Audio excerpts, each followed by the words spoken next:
Alright, y'all, what's up? How's everybody doing out there? It's your boy, Masejovic, back again with another video. And today we're going to be talking about Colby Covington versus Woodley UFC Fight Night coming up this Saturday. Man, this is a sick fight card. Let's just jump right into it. First fight we got on the card, Tyson Nam versus Jerome Rivera. Tyson Nam, 19-11-1. Fighting out of Portland, Oregon, 36 years old, 135 pounds, 5'7", 68-inch reach. Going against Jerome Rivera, 10-2, 25 years old, 125 pounds, 5'10", 72-inch reach. So he got a 4-inch reach advantage. But I want to talk about Tyson Nam first. What I watched on the tape was this dude's got a powerful right hand. He's got okay striking defense, keeps his hands up.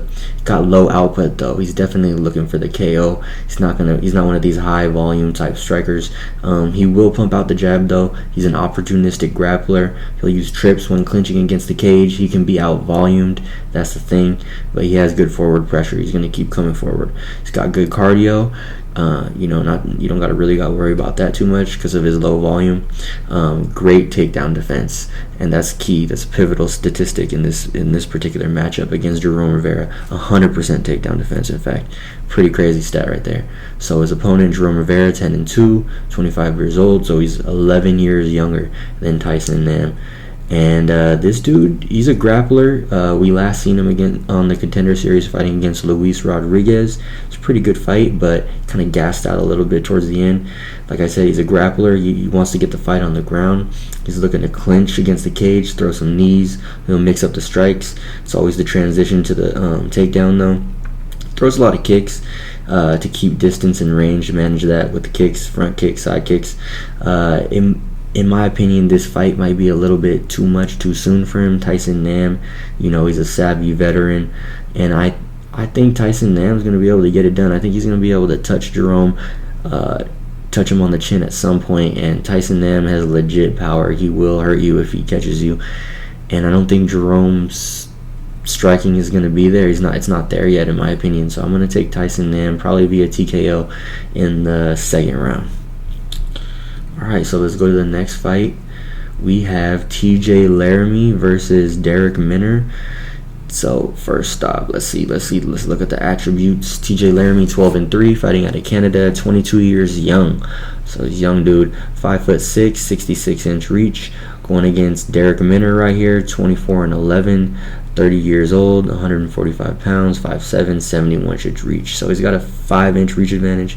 Pretty big deal. But first off, let's talk about TJ the truth. So when I was watching some of his tape, he's got a nice jab, really nice right hand, has good power in the right, nice ground and pound from the top. Not the best striking defense. He'll throw some explosive strikes like some flying knees and spinning back fists. Good takedown defense. He got nice balance when people try to take him down. He will use the guillotine to stop the takedown in reverse position. Kind of scary sometimes, for the position wise if you don't get it. But like I said, he can use it to stop the takedown, and I've seen him use it to reverse the position entirely. So that's pretty good. He'll throw some decent low kicks and body kicks in there as well. He has good cardio, and he holds his power even throughout the third round. So that's pretty cool. He's won his last 4 fights. He's lost to Alex Morgan and Alex Morgan again, so I guess Alex Morgan is his kryptonite. I don't know, probably want to go check that fight out to see how he beat him. Well, he won via TKO both times, but just to see how that happened, I guess, because that's pretty crazy. TJ Laramie is a good fighter. Let's look at his opponent, Darrick Minner, who is a veteran himself, 24 wins, 11 losses. 30 years old, 5'7", got a big reach advantage, like I said. And this dude, look at his losses. He's lost to Grant Dawson right here via rear naked choke. He's lost to Herbert Burns, triangle choke. Kevin Kroom, elbows. Jordan Griffin, armbar. So these are all UFC caliber. These are UFC level opponents, all of them. So he's losing against UFC guys. So you got to take that into account, his losses. He might have 11, but at least 4 of them are coming from UFC caliber fighters.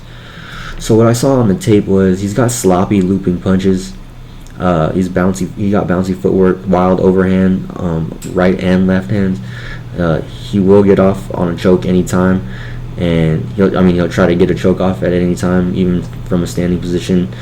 Like I said, he loses to UFC level competition, and in my opinion, this just kind of seems like a veteran versus a young up-and-comer type matchup. They're trying to push these featherweights in particular, and any young up-and-comers at all.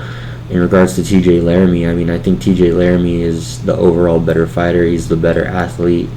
Overall, I just think he's gonna be able to win via TKO or decision.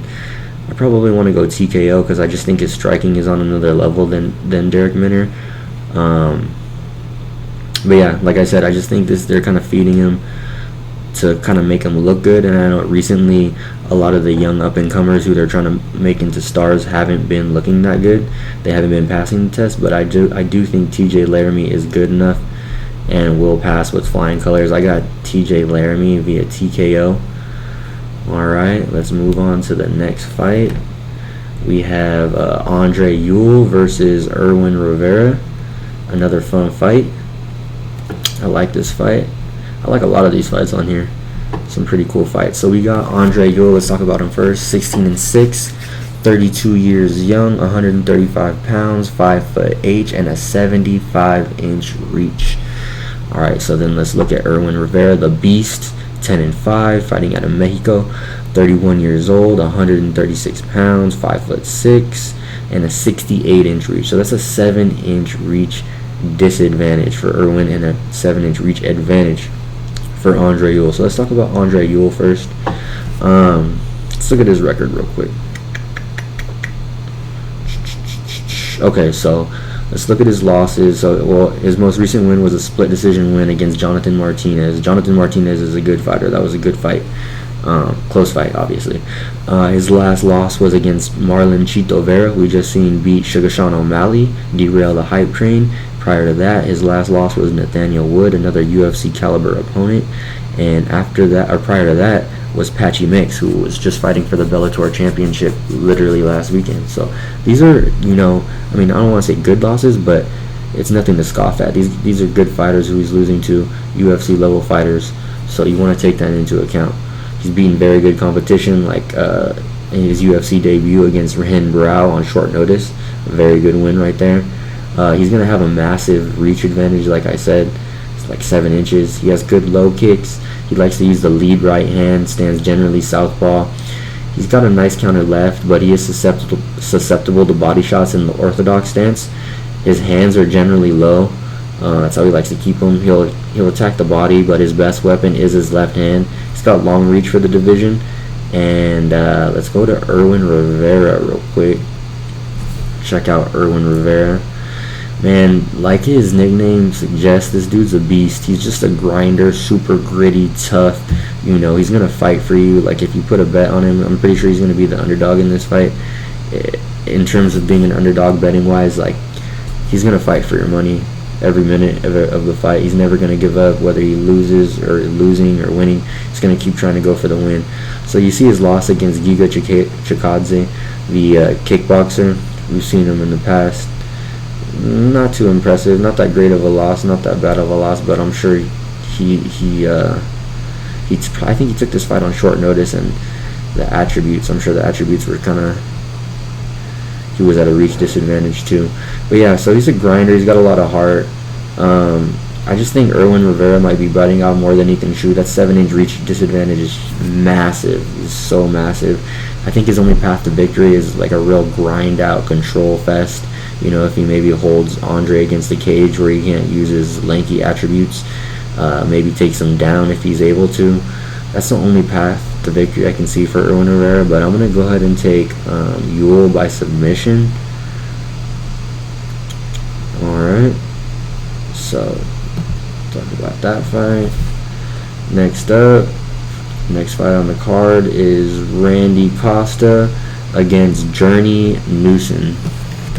Alright, so RandyCosta, 5'1", 26 years old, 134 pounds, 5'9", 73-inch reach, going against JourneyNewson, 9-2, fighting out of Portland, Oregon, 31 years old, 135 pounds, 5'5", and a 67-inch reach. So it's almost a 6-inch reach disadvantage for JourneyNewson and a 6-inch reach advantage for RandyCosta. Alright, so let's talk about RandyCosta, the Zohan. That's his nickname, the Zohan. Okay, I remember that crappy movie. Don't watch it. Don't waste your time if you haven't seen it. So his last win was against Boston Salmon. That's a pretty good W right there. Won in the first round via punches. But his last loss was against Brandon Davis via rear naked choke. Okay. So what I saw on tape from RandyCosta, he's a wild striker. This dude throws looping punches. He's trying to finish his opponents quickly. He's only gone to the second round once. He's 1-1 in the UFC. But this dude really gets after it. Whether he wins or loses, he's going to get after it. His path to victory is a knockout punch, in my opinion. He's going to throw some punch or combo, and it's going to have power no matter what. He's finished all of his wins, as you can see. Win in the first, win in the first, win in the first, win in the first. Loss in the second, win in the first. So you see, he's won all of his fights in the first, and the one fight that made it to the second, he lost. So kind of important stuff there. Okay, look, win, and even in his amateurs, win in the second, win in the first. So you can kind of see a pattern there. You know, he really just lets it go. JourneyNewson, let's take a look at this dude. 9-2. 5-5 at 31 years old. His last fight was against Ricardo Ramos. It's a tough fight right there. He lost the decision, but I think he put up a good fight. Watching the tape, he threw some vicious leg kicks that hurt Ricardo. Let's see, when I was watching tape, he's got some high-level ground game. He's a brown belt in Brazilian Jiu-Jitsu, I believe. Like I said, he throws those nasty leg kicks that really hurt Ricardo. He's an athlete, fast twitch, muscle fiber, quickness advantage. He'll close the distance. Comes back from getting hurt. He showed heart and ability to adapt mid-fight. Huge straight right hand. I've seen him land a perfect one on a guy, knock him out. He'll throw side kicks to jam his opponents and keep them at distance, but he can bang. He's lost to pretty good fighters, Ricky Simone, Benito Lopez. Ricky Simone, Benito Lopez, Ricardo Ramos. So he's only losing via, the upper echelon type fighters, the UFC level type fighters. I definitely can see Jerome winning this via TKO. I'm going to take Jerome via TKO. But I think it'll be a good fight. I like RandyCosta. It's going to be a fun fight to watch. So I'm excited about that one. But I'm leaning JourneyNewson. Alright, let's move on to the next fight. We got MayraBueno Silva versus MaraRomero Borella. It's a mouthful. Alright, but let's see. What do we got on these girls right here? Alright, so first up, Mayra Silva, 29 years old, 126 pounds, 5'6", 66-inch reach. Let's take a look at her real quick. Let's see what she's working with. Alright, so her last loss was her first loss against Mayna Moros. She lost the decision. Prior to that, she won it via armbar. She won via ninja choke, whatever that is. Decision. It was a split. Won via retirement. Okay, and armbar. Alright, so from what I've seen on the tape from this Mayra Silva character, she's an aggressive fighter. She'll try to walk down her opponents with power shots. She hits massive calf kicks, uses arsenal of other kicks to keep distance, good front kicks to the body and head. What I didn't like though is that she will accept bottom position when she's taken down. I've seen her slip and get taken down a couple times when she's throwing kicks, and she'll just accept it. I don't like that. I don't want my fighter to be at the bottom unless they're Damian Maia caliber Brazilian Jiu-Jitsu black belt, and it's dangerous for the other person on top. But with that said, her last victory did come by way of armbar, which is the way Borella lost her last fight, so she's susceptible to armbars, something to keep in mind. So let's move on to her opponent, MaraRomero Borella. 12-8 overall. She's fighting out of American Top Team. You already know, one of the best gyms out there. She's lost 4 of her last 5 three out of her last 3. It's pretty crazy. Courtney Casey, she lost via armbar. Montana De La Rose via decision. Lauren Murphy, knees and punches. So let's talk about Borella. She's a great wrestler. When watching tape, she definitely wants to take the back. She wants to take it to the ground at all times. She controls against the cage with underhooks and knees, uses transitions to takedowns, secure takedowns in all of her fights, but she is susceptible to arm bars, like I said. Yeah, that's how she lost her last fight against Courtney Casey. She trains at American Top Team with Jorge Masvidal, Dustin Poirier, Joanna Jędrzejczyk, all those elite level fighters. But like I said, she's a loser of her last 3 or 4, or she's lost her last 3 and 4 of her last 5 against good competition. She's losing to the Caitlin Chikagians, the Lauren Murphys, the Courtney Caseys. You know, pretty decent competition out here. Man, this is a tough fight. This is a tough one to call, because I definitely, she definitely has the grappling advantage, but I think Mayra has the striking advantage, so I don't really know which way to go with this one. Man, I could see Borella just controlling her on top, so I'm going to go Borella via decision, but I don't really feel super confident in this one, so your guess is probably as good as mine on this one. But let's move on to the next fight. Let's see, who is it? So it's a big card, man. We got a lot. We got MirsadBektić versus Eduardo Garagorri. Alright, let's see. What do I got? Some notes on these guys over here. So MirsadBektić, let's see these stats real quick. 29 years old, 145 pounds, 5'8", 70-inch reach. Fighting against Eduardo Garagorri, 13-1, fighting out of Uruguay, 31 years old, 145 pounds, 5'9", 70-inch reach. So the attributes are pretty similar, pretty similar, virtually identical, as some would say. Let's talk about MirsadBektić real quick. This dude's a grappler. He's got nice timing, 13-3. See his last fight. He's losing to... Oh, okay, look at this dude. He's losing to Dan Igues of the world. He's losing to Josh Emmett, Darren the Hurt Elkins. Like, these are good. These are pretty good fighters, you know what I'm saying? He's losing to the top echelon. I know this dude had a lot of hype, and I know a lot of that wore off. But I mean, he beat Ricardo Lamas. Like, he's got... He took Dan Ige to a split decision. That's got to tell you something right there. Dan Ige is a monster. He's a savage. Come on now. So, like I said, he's a good grappler. He's got nice timing on his takedowns, has heavy pressure from the top, good placement of his head. This dude's a wrestler-die type of fighter. He's fought some of the best competition. Losing a split decision to Dan Ige is nothing to scoff at. Like I said, he definitely has the grappling and wrestling advantage, and I look for him to try and exploit that in this fight. Yeah, against Eduardo Garagorri. Let's take a look. What's good with Eduardo? 13-1. Alright, so his last fight, he lost against Ricardo Ramos, rear naked choke in the very first round. Prior to that, he's never lost before, but look who he's fighting. Like, look at these guys. 0-0, 6-15. Okay, 8-1, 7-2, not bad. 0-0, 0-0. Like, come on. 14-6. Like, not the best competition, as you could tell. But when I was watching tape, he switches stances. He's got nice body kicks, good spinning back kicks to the body. He's got the basics down, you know, striking-wise, good takedowns. He actually gets taken down kind of easily, excuse me. But he was able to work his way back up to his feet quickly until he was taken down again. And that's where he got rear naked choked against Ricardo Ramos. So anyone with any type of wrestling or grappling, I think, you know, definitely has an advantage on him. And if Mirsad can get him down, I think he's going to have his way with Eduardo. That's why I'm going to go Mirsad via TKO or decision. But I definitely got Mirsad on this one. He's probably going to be a huge favorite. I haven't seen the line for these fights at all. Moving on to the next fight, we got KevinHolland going against Darren the Dentist Stewart. I believe that's his nickname.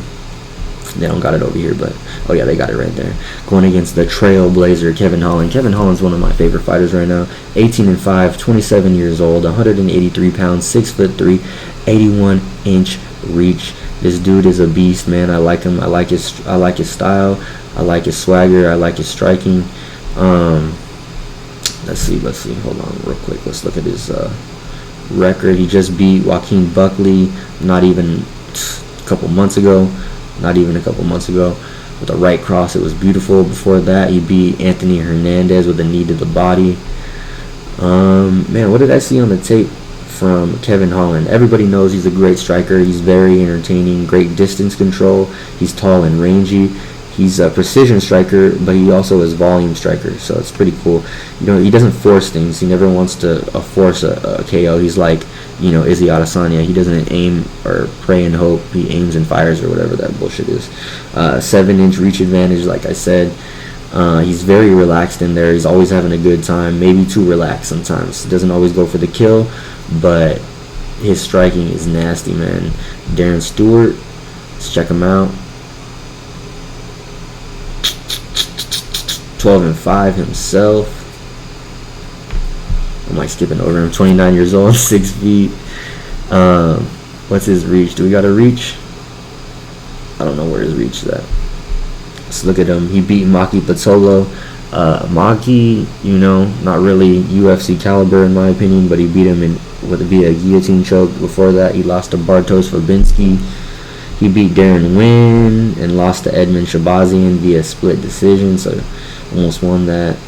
He's lost to Julian Marquez, Carl Roberson. Yeah, I'm just, you know, I'm not super impressed with DarrenStewart, excuse me. His weakness is grappling. Although KevinHolland is a striker, he's also a pretty good grappler himself. DarrenStewart's a power puncher with knockout power. He doesn't have the best gas tank. He's almost like a TyronWoodley type in terms of, you know, exploding and just like chilling back with the low volume. The only way I see him winning is if he catches KevinHolland, which could happen, but I don't really see it happening. I got KevinHolland via TKO. So let's move on to the next fight. Feel pretty confident in that, by the way. I'm probably gonna parlay KevinHolland. I'll probably parlay a lot of these guys on this card. Just throw a little full card parlay. Nah, not the full thing. Probably leave a couple of these fights out. But let's move on to the next fight. MackenzieDern versus RandaMarkos. Alright, where do I got some notes on them? Alright, let's talk about MackenzieDern real quick. She's 8-1, 27 years old, 115 pounds, 5'4", 63-inch reach. Let's look at her. Let's see. So she's a BJJ black belt. I believe she's like a world champion as well. She's a submission specialist. Everybody knows.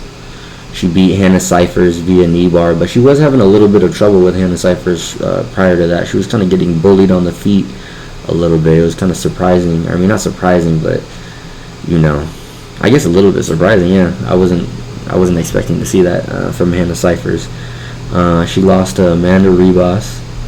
It's no joke. Everybody knows Amanda Ribas, but yeah, MackenzieDern, she'll throw some massive shots. She's not the most technical striker, like I said, doesn't have the best striking, but she'll throw some huge shots.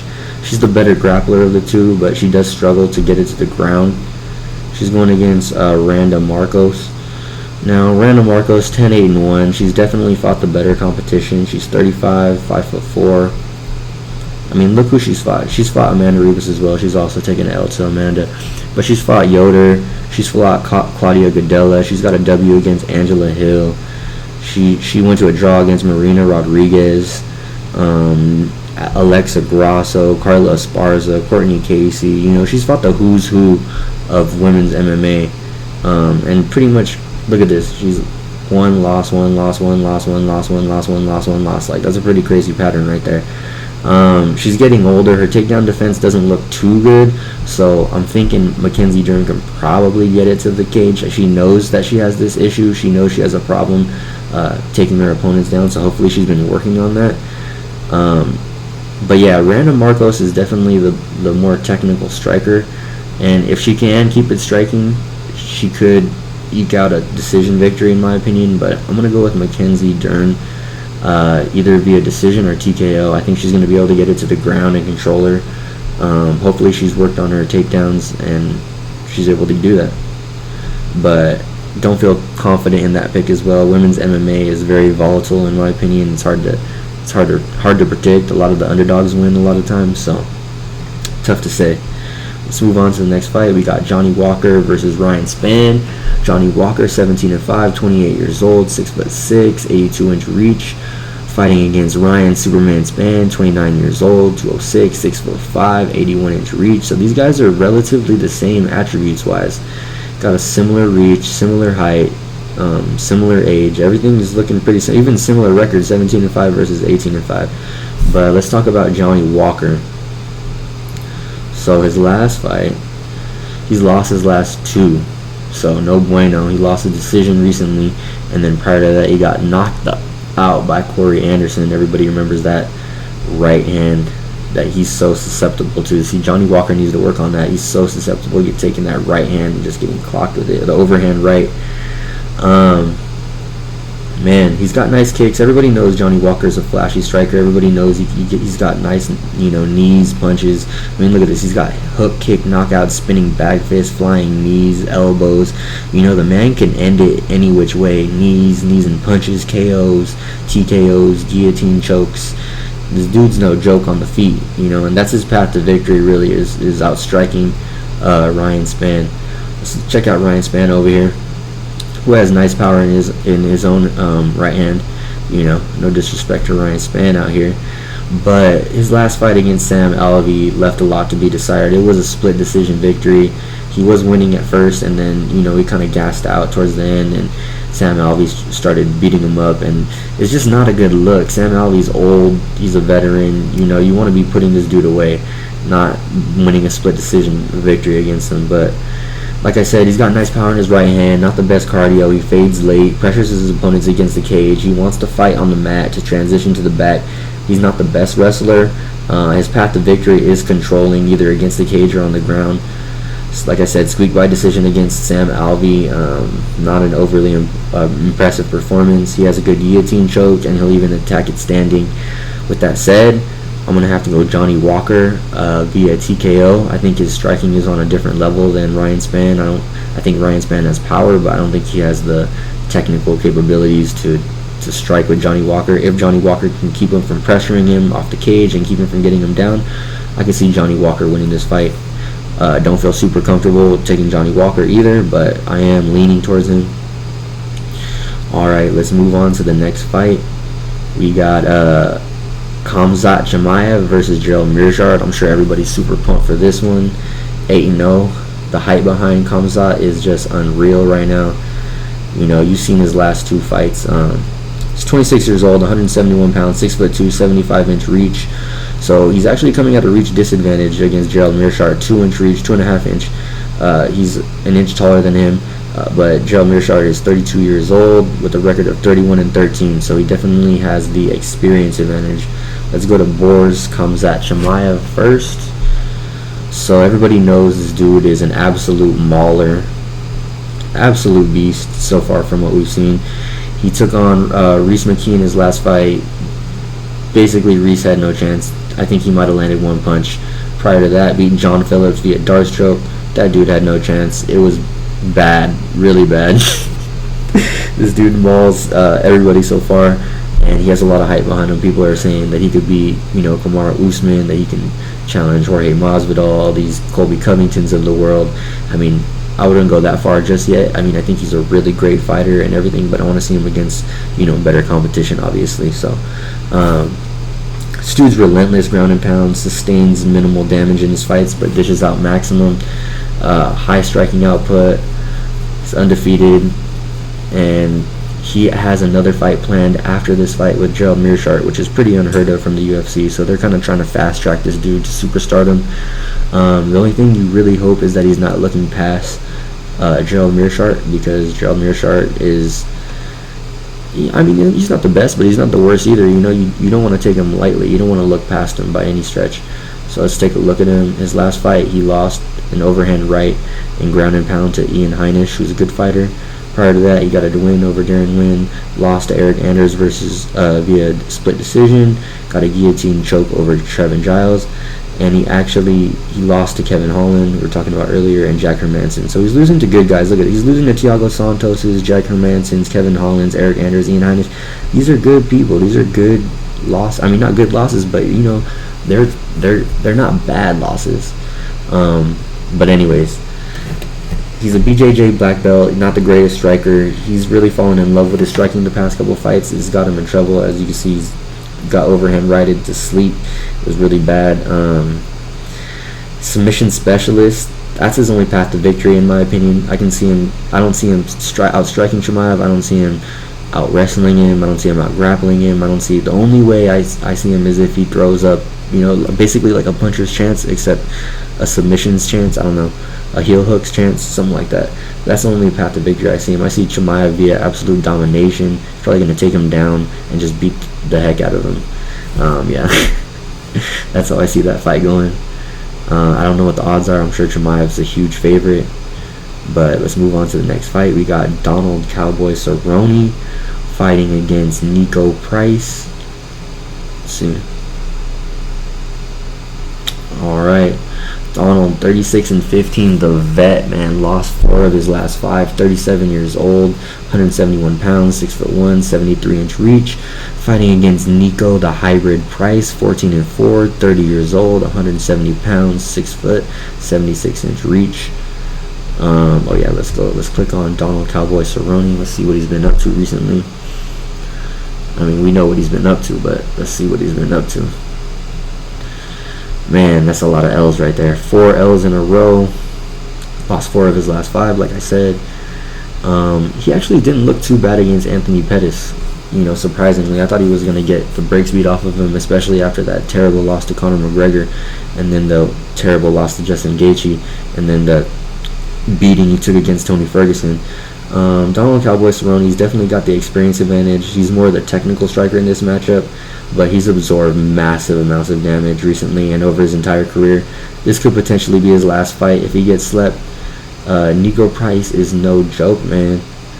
You already know NikoPrice. He's unorthodox, he's funky, he's weird.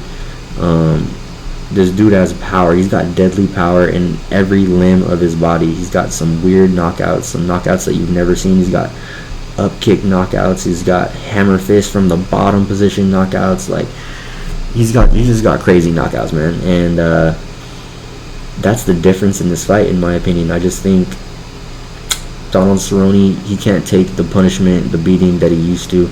I heard that he's sparring for this fight. He's trying to avoid, you know, taking damage, and I think that's smart, because against NikoPrice, he will put you to sleep. You know, look at all of his KO, punches, hammer fist, rear naked, punches, arm triangle, decision, ground and pound, TKO, TKO, KO, punches. This dude finishes. You know what I'm saying? And although he's going to be at a disadvantage technically, I think he's going to have the power advantage for sure. And I just don't see DonaldCerrone being able to avoid him for 3 rounds. So I'm going to go NikoPrice via TKO in the first round. Alright. So I think that moves us all the way to our main event finally. Wow, it's a huge card, 14-fight card right here. So ColbyCovington versus TyronWoodley.